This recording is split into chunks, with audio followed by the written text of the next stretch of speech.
హైదరాబాద్లోని RTC cross roads వద్ద ఉన్న చిక్కడపల్లి పోలీస్ స్టేషన్ కు హాజరయ్యారు అల్లు అర్జున్.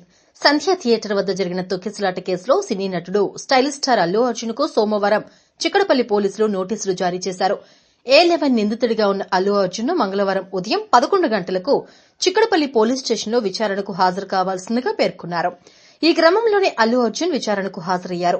డిసెంబర్ 4న రాత్రి సంధ్య థియేటర్లో పుష్ప 2 ప్రీమియర్ షో చూసేందుకు అల్లు అర్జున్ వచ్చిన సమయంలో జరిగిన తొక్కిసలాటలో రేవతి అనే మహిళ మరణించగా ఆమె కుమారుడు శ్రీతేజ్ గాయపడి ఆసుపత్రిలో చికిత్స పొందుతున్నాడు. పోలీసులు అనుమతి నిరాకరించిన ర్యాలీ నిర్వహించి ఒకరి మృతికి కారణమయ్యాడనే అభియోగంతో చిక్కడపల్లి పోలీసులు కేసు నమోదు చేసి అల్లు అర్జున్ అరెస్ట్ చేసిన సంగతి తెలిసిందే.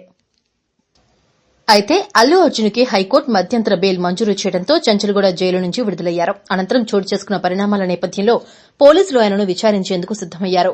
ఈ క్రమంలోనే అల్లు అర్జున్ నేడు చిక్కడపల్లి పోలీస్ స్టేషన్ కి విచారణకు హాజరయ్యారు. దీనిపై Telangana CM Revanth Reddy full focus పెట్టారు. బాధిత కుటుంబీకులు సామాన్య మధ్యతరగతి కుటుంబమని అసెంబ్లీ వేదికగా గతంలో వివరించారు.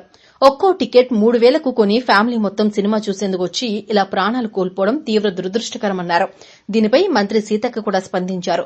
ప్రభుత్వం అల్లు అర్జున్ సినిమా ఇండస్ట్రీ వారికి వ్యతిరేకం కాదని స్పష్టం చేశారు. అయితే అల్లు అర్జున్ ను తాజాగా చిక్కడపల్లి పోలీస్ స్టేషన్ కు తరలించడంతో ఆయనను అరెస్ట్ చేస్తారా అన్న ఉత్కంఠ అటు అభిమానుల్లో ఇటు సినీ వర్గాల్లో నెలకొంది. అయితే పోలీసులు ఈ ఘటనను రీకన్స్ట్రక్ట్ చేసే ఆలోచనలో ఉన్నట్లు తెలుస్తోంది.